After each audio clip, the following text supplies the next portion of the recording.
Breaking Jain news. Sant Shiromani परम पूज्य आचार्य भगवान श्री विद्यासागर जी महाराज के अचानक दीक्षा दिए जाने के एक निर्णय से क्रोधित एवं नाराज एक महानुभाव को आचार्य श्री ने ऐसा क्या कहा कि बह हुए पानी पानी। सुनिए यह प्रसंग ब्रह्मचारी श्री राकेश जी जैन से, जो कि उन्होंने एक विनयाञ्जलि सभा में बताया। पुराने समय की ओर आपको ले चलता हूँ। जहाँ तक मैं समझता हूँ, इस सभागार में उपस्थित कुछ जन उस घटना के साक्षी भी होंगे। 10 तारीख थी 1980 की, जब एक बस में लगभग 50 यात्री सागर से नैना गिर गए। सभी नैना गिराने पर नीचे उतर गए और सहसा जिसका जो गंतव्य था उसकी ओर बढ़ गए। मैं भी उस बस में था।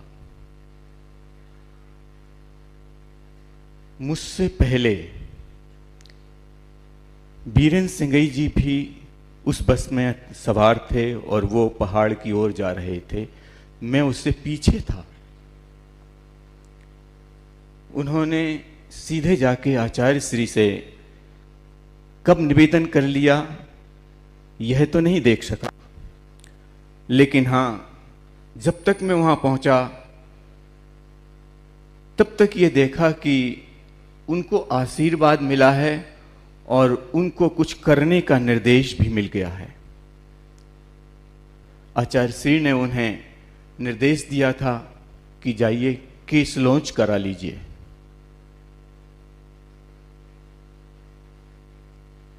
सहसा न कोई सूचना थी, न कोई समाचार था।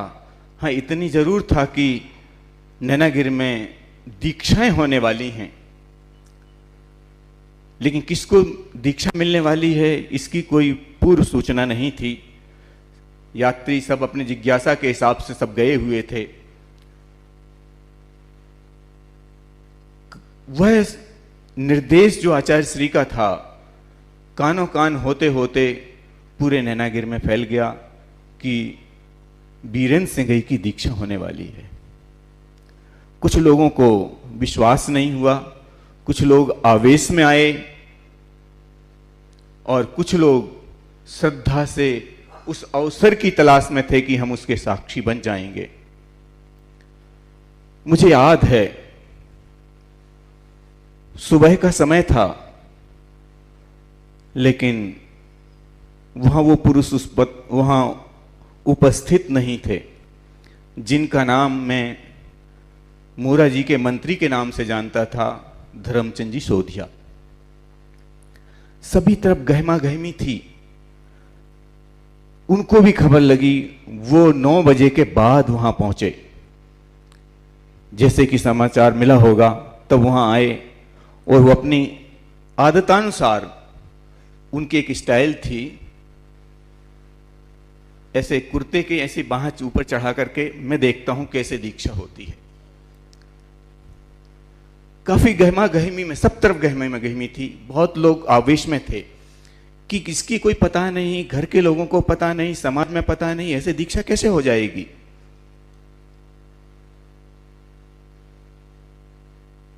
वो जीप से उतरे और आचार्य श्री के कक्ष की ओर गए। आचार्य श्री उस समय आहार के लिए निकल चुके थे। आचार्य श्री के आहार उपरांत जैसे कक्ष में आए, उन्होंने अपनी बात प्रस्तुत की। उनकी प्रस्तुति इतनी रौबदार थी कि देखते बनती थी। ये कैसे हो सकता है? आचार्य जी कैसे दीक्षा दे रहे हैं आप? हमने बहुत सारी दीक्षाएं देखी, हमने शिव सागर जी के संग में दीक्षाएं दी, हमने इधर दीक्षाएं देखी, उधर दीक्षाएं देखी हैं। ऐसी दीक्षा कहीं होती है क्या? किसी को पता नहीं और आप उसको दीक्षा दे रहे हैं। आचार्य श्री बिल्कुल शांत मन से बैठे हुए थे। उनके अंदर कोई आवेग नहीं था, कुछ नहीं था। जब सोधिया जी लगभग पूरे उबाल में थे, उनका उबाल निकल गया, तब आचार्य श्री ने पूछा, आपने दीक्षाएं देखी हैं? बोले हाँ, हमने कई दीक्षाएं देखी हैं।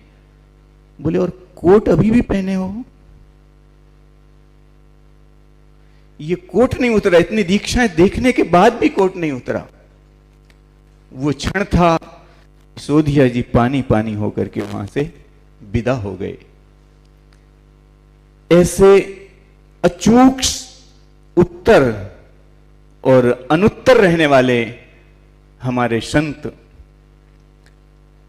आचार्य श्री, उनके लिए मैं अपनी विनम्र विनयाञ्जलि प्रस्तुत करता हूं, जिनके लिए कभी कोई मन किसी भी परिस्थिति में कोई उत्तर खोजना नहीं पड़ता था।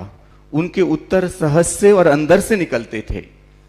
ऐसे उन गुरु के प्रति मैं नमन करता हूं, और उन संत के प्रति की जो भी एक दिन में परिवर्तन किया, जो आज जिनका समाधि दिवस है, मुनि श्री क्षमा सागर जी, उस समय क्षुल्लक दीक्षा हुई थी उनकी, लेकिन हाँ, वो दृश्य अभी भी घूम जाता है और विश्वास नहीं होता है कि वो ऐसे दीक्षा होती होगी।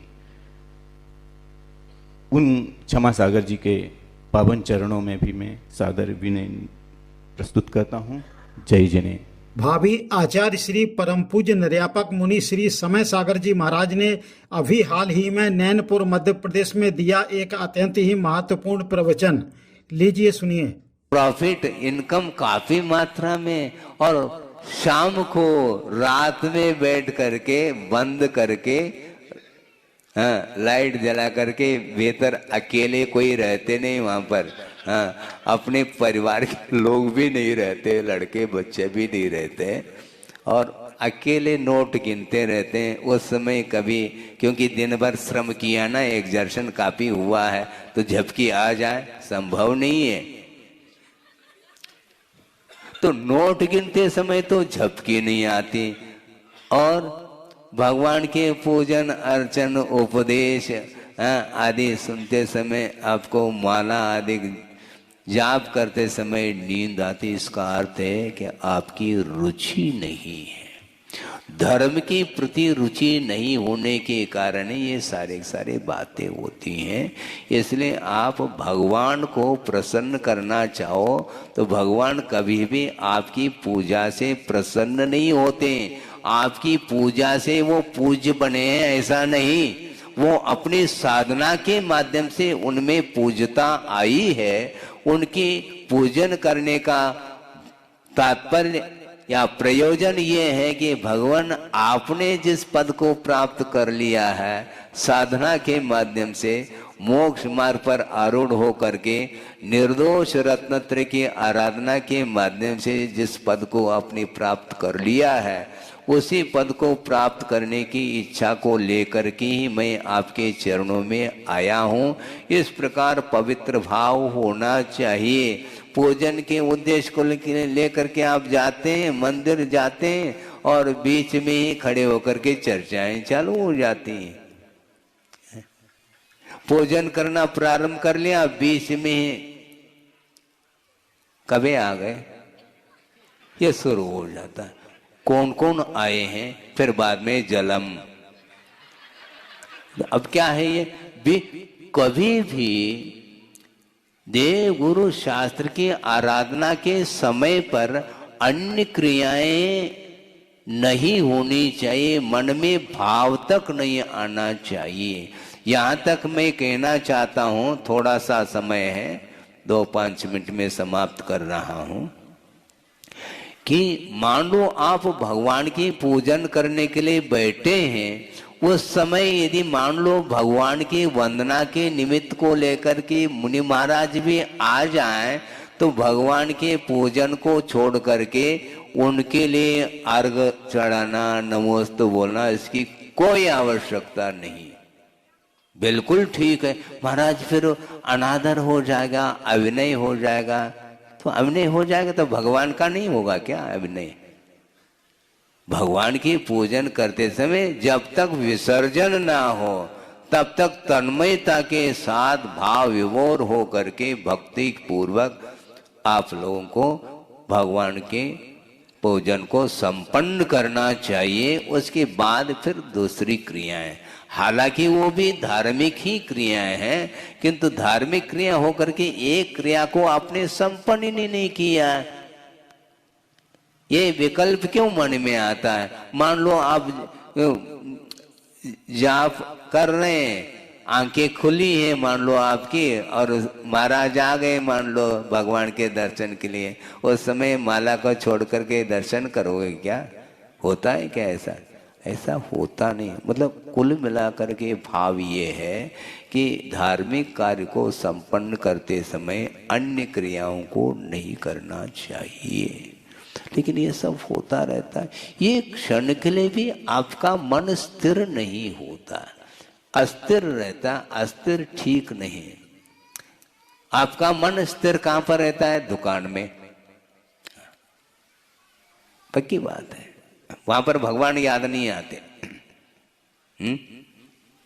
वहां पर भगवान याद आ ही नहीं सकते।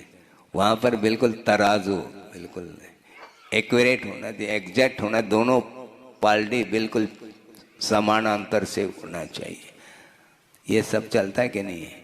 तो सांसारिक कार्य तो आप लोगों के बिल्कुल लगन के साथ, रुचि के साथ होते रहते हैं, किंतु कुछ क्षण के लिए भी यदि मान लो पवित्र भाव के साथ भगवान की, गुरुओं की आराधना उपासना करते हैं, तो उसके माध्यम से ही पुण्य का अर्जन हो सकता है। पुण्य का अर्जन खेल नहीं है।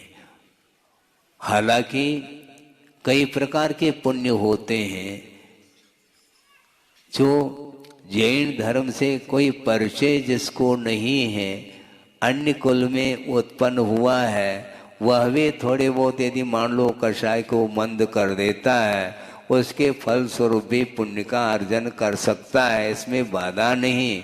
किंतु आचार्य महाराज ये कहना चाहते हैं, हमें उस प्रकार के पुण्य का अर्जन करना चाहिए जिस पुण्य के माध्यम से पाप का क्षय हो सके।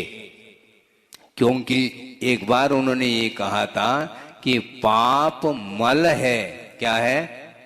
पाप मल है और पुण्य जल है।